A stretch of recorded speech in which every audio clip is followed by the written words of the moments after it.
Good morning, students. Today we will start a new chapter, Sectors of Indian Economy. As we all know that different person perform different activities for earning their livelihood. यहाँ पे हम लोग जितने भी लोग हैं अपने जीवन को चलाने के लिए अलग अलग एक्टिविटीज़ को परफॉर्म करते हैं, अलग अलग तरह के काम करते हैं.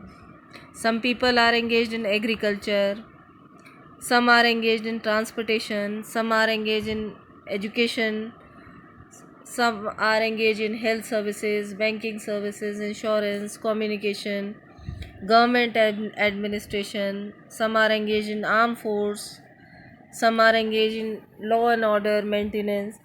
So सभी लोग अपनी अलग अलग एक्टिविटीज़ में बिज़ी हैं, लेकिन हम लोगों को अपने लाइफ को चलाने के लिए किसी न किसी एक्टिविटी को अडॉप्ट करना ही पड़ता है.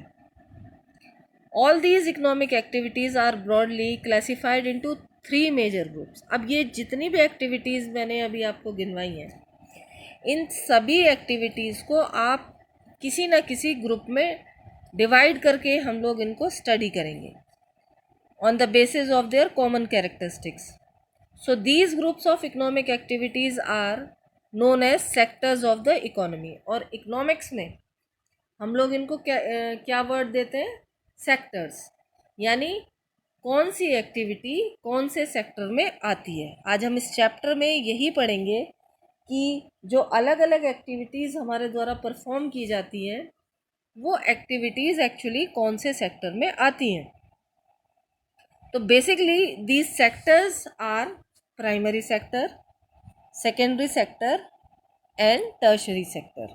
ये 3 तरह के सेक्टर्स हैं जिनमें हम जितनी भी हमारे द्वारा एक्टिविटीज़ परफॉर्म की जाती हैं उनको हम लोग डिवाइड करते हैं.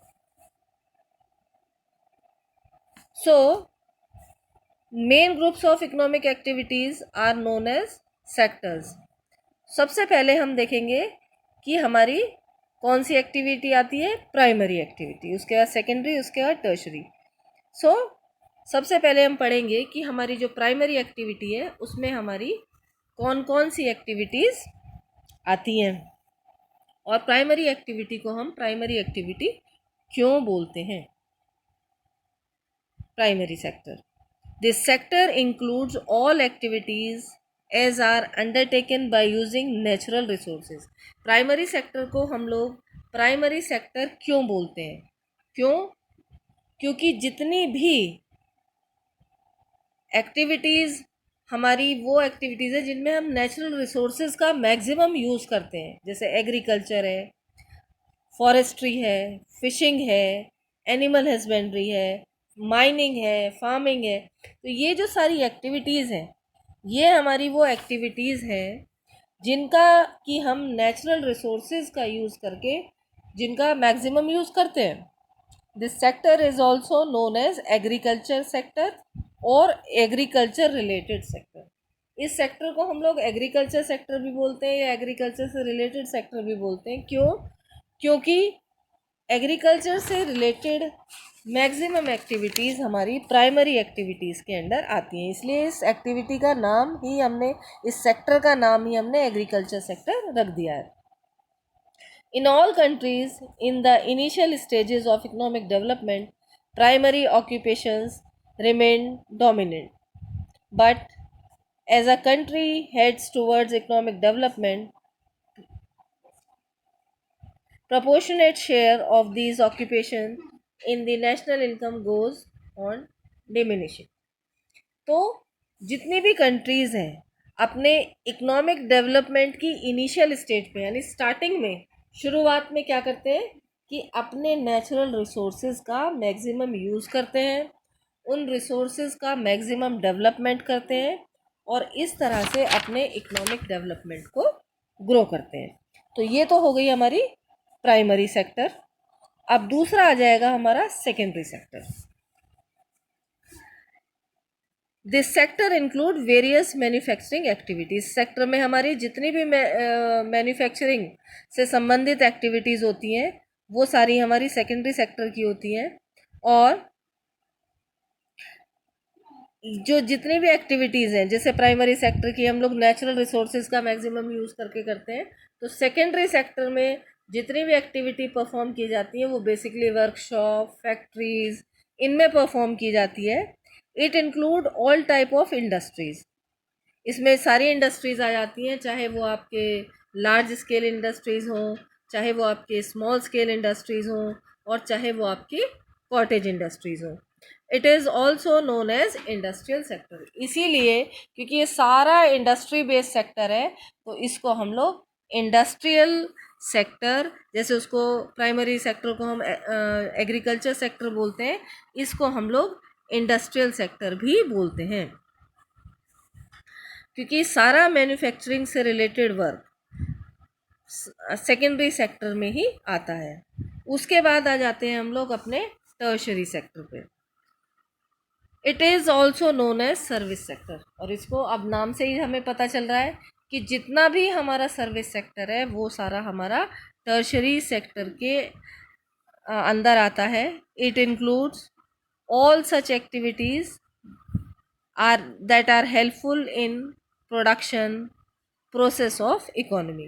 These activities generate services from the person engaged in primary and secondary service. Service sector includes service like transportation, telecommunication, banking, insurance, trade, communication, travel, tourism, courier services, consultancy services, legal services, IT services, advertising, media, real estate, marketing, share marketing and so many other.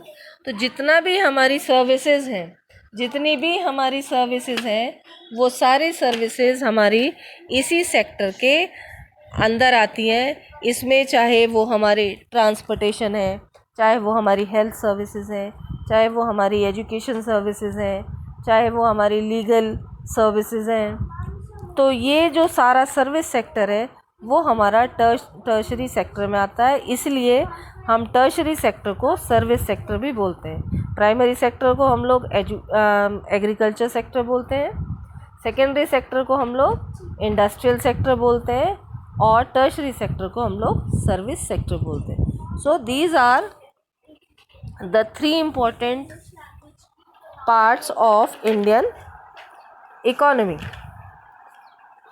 These are the 3 important sectors of Indian economy, not Indian economy, लेकिन क्योंकि हम लोग यहाँ पे Indian economy के बारे में ही पढ़ रहे हैं तो ये हमारे 3 इम्पोर्टेंट सेक्टर्स हैं।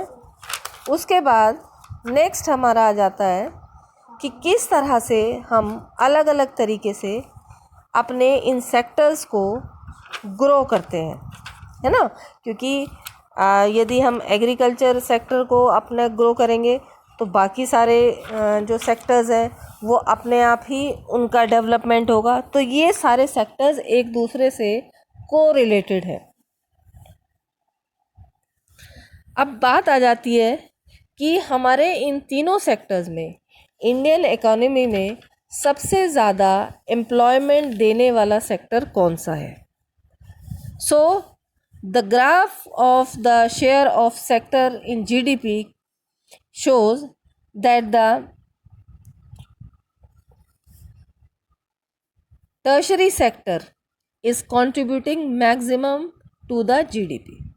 हमारा जो टर्शरी सेक्टर है वो सबसे ज़्यादा एम्प्लॉयमेंट प्रोवाइड कराने वाला सेक्टर है। जो सर्विस सेक्टर है आज की तारीख में सबसे ज़्यादा एम्प्लॉयमेंट यदि किसी भी सेक्टर में हैं या आगे बढ़ेंगे तो वो सेक्टर हमारा टर्शरी सेक्टर या सर्विस सेक्टर ही है।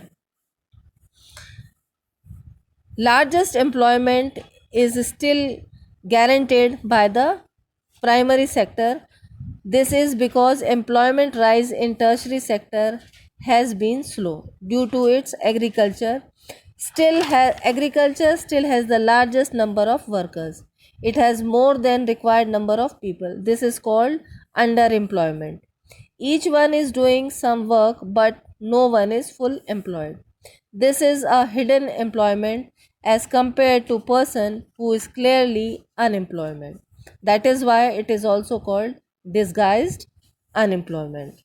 तो इस तरह से जो हमारा एग्रीकल्चर सेक्टर है, ऑल्दो उसमें भी बहुत ज़्यादा हमें एम्प्लॉयमेंट मिलता है, लेकिन वो किस तरह से, वो हमारा डायरेक्ट एम्प्लॉयमेंट नहीं है, वो हमारे इनडायरेक्ट है. उसमें हम डिस्गाइज्ड या हिडन एम्प्लॉयमेंट को फॉलो करते हैं और उसमें हमें पूरी तरीके से काम नहीं मिलता. तो इसलिए यदि कंपैरिजन किया जाए तो हमारा टर्शरी सेक्टर ही ऐसा सेक्टर है जिसमें आने वाले समय में भी एम्प्लॉयमेंट की सबसे ज़्यादा संभावना है.